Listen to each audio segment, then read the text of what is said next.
This is Across America with Carol Costello, August 21st, 2017. Wednesday, Congressman Ted Lieu, California Democrat, joins me here in the studio to talk about this. Thanks for stopping by, Congressman. Thank you. So President Trump says this is an unprecedented disaster. That's why it's been so difficult to get things to people in need. Puerto Rico's an island. It's just very difficult.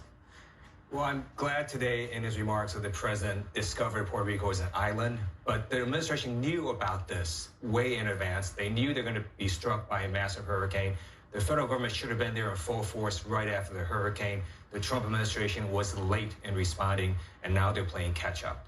Well, the president said, though, 10,000 federal personnel are on the island right now, 5,000 National Guard. They named a 3-star general to oversee things to make sure that goods get to people. Elaine Duke, the acting Homeland Security Director, is now on the island of Puerto Rico. So are they rebounding?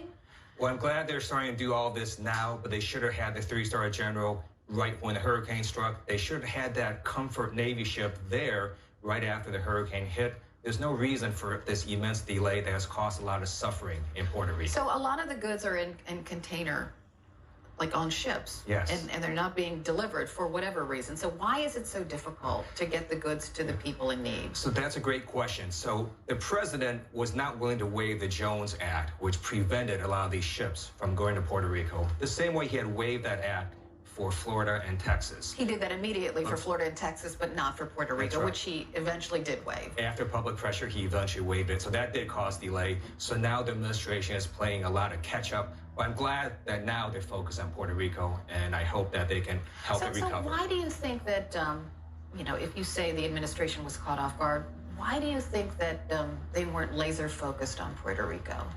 I cannot explain that. I do know that when you watch the president's speeches and his responses, he was way more focused on the NFL than anything else many days ago.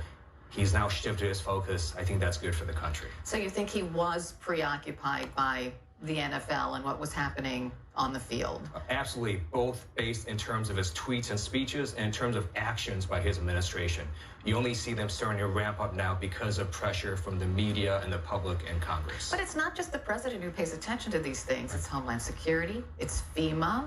So can you really just place blame on the president? Because he's got a lot of stuff to deal with. He does. So it is the entire administration that fell down in Puerto Rico, and now they're trying to stand up. And I hope that they continue to put more resources into Puerto Rico, as well as the Virgin Islands.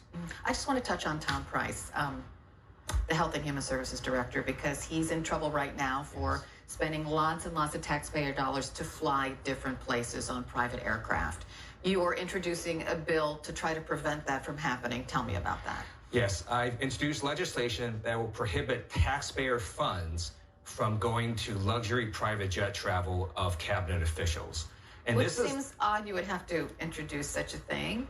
It does, and I actually made the statement yesterday that I can't believe I have to introduce this bill. And this is an issue that both Democrats and Republicans should understand. It doesn't matter whether you're a citizen or a elected official. Elected officials shouldn't be taking taxpayer funds and then going on private jets and charter jets when you can fly a commercial flight for a fraction of the cost. So in this case, Tom Price spent over $400,000 of taxpayer funds on private jets, going to places like Nashville and Philadelphia from D.C.